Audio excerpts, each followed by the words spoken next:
Hello and welcome to another video. So today we're checking out RuneCraft. In particular, we are actually checking out a ginger rune focused deck. So this deck is a little interesting. I could almost say it's a hybrid of two separate mechanics, of course, which is the very solid Machina archetype for the early game, which will secure you up to about turn 4 typically, and even give you decent support for both draw power and damage in your late game, along with, of course, the more late game Evo package, which of course includes Lovely Harmonica, Ginger, which isn't technically an Evo card, but adds that support to things like Monica and Zeus and whatever else you want to lower the cost of, so it definitely is supporting that. Mechabook Sorcerer is the only late game card as far as, well, mid game card, sorry, as far as Machina cards go that is really important here. As typically Mecha Wing Angel and Technolord will be playing for Excel value, which is much better than going for their full costs a lot of the time. So overall, this deck does pretty well and is actually not a bad counter to something like Elena. We are running a single Angelic Smite, which is not bad if you're just looking for a single turn counter against Portal, and at least buys you some time against something like Elena in the most part. But you do need to get Angelic Smite in your hand, which, with the amount of potential draw and filling your hand you can do with this deck, isn't too difficult. So we are going to get right into this and check it out. So the couple of games we do have for this video are both against Dragon. It just seemed to be a very prominent deck that was floating around that gave me the best chance to actually show off this deck, as this deck can suffer from pretty severe bricks if you're not lucky. That's really the only downfall for it that I've found so far. Otherwise, it's not a bad deck at all. It's just getting around and learning to play the deck properly that really matters.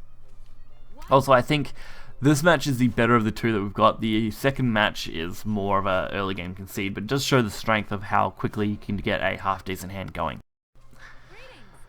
So kicking us off here, Hoverboard Mercenary. Great card for thinning out the deck, which is exactly what we want at this point in the game, since we don't really have much else to play.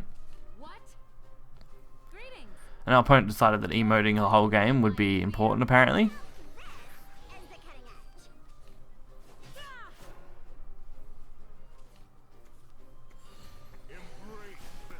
So Poseidon's not going to be a fun thing. I mean, we've got the Techno, which is okay, but I really do need to remove that, and fortunately Tetra is actually not a bad option. We are going to get our Delta, which we are going to waste here, effectively just removing the 2/2.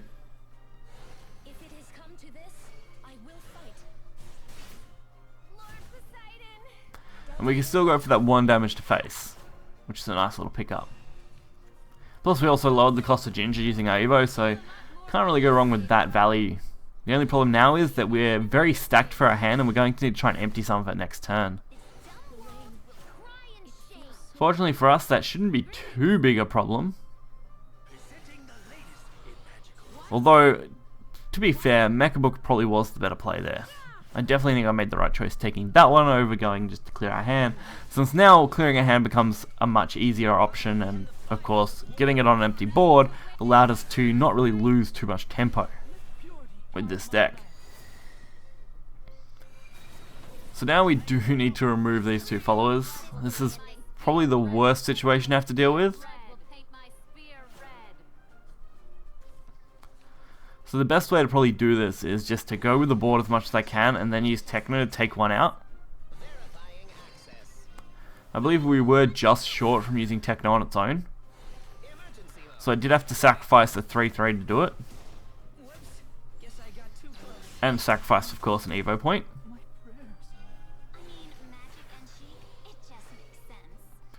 And we can just fill our board with low cost drops for now and empty our hand out, which is not too bad.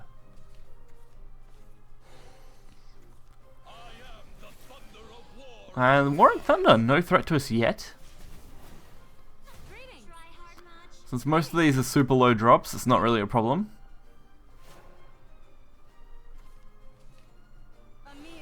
We get a chance for our first Ginger play, which we're actually going to sacrifice the Eva on.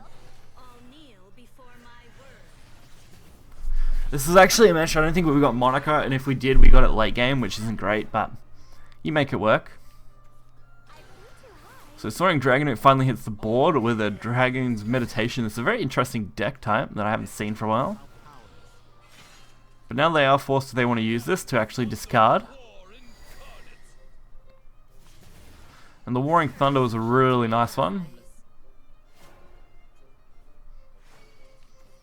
So our turn is looking very average. We don't really have a lot we can do here, which is a little disappointing.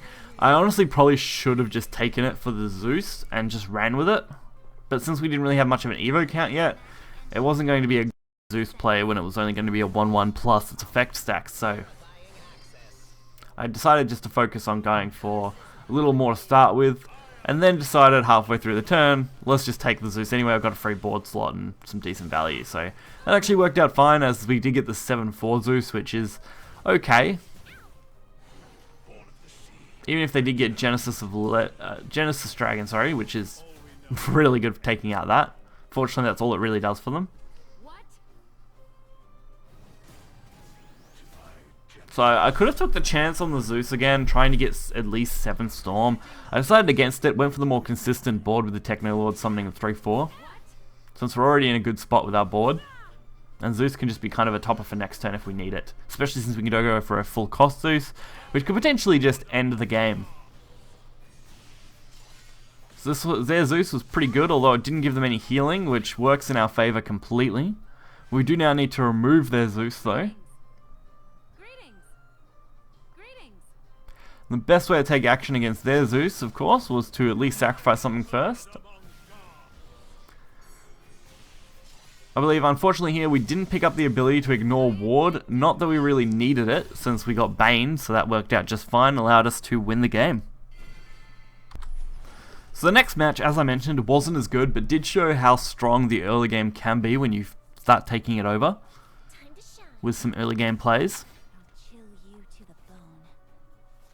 So we start off with a not so great early game. I mean, the Mecha Wing Angel actually isn't half bad for the early game, which is why we kept it, since it is of course 2 1-drops. We also got the Mechanized Lifeform, which is quite good as well.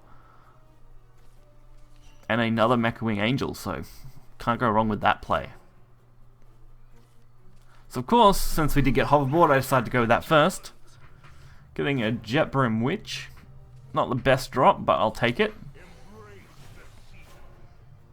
Now we don't have a way to take out the 1-3 yet, but we can definitely go for something on our board at least.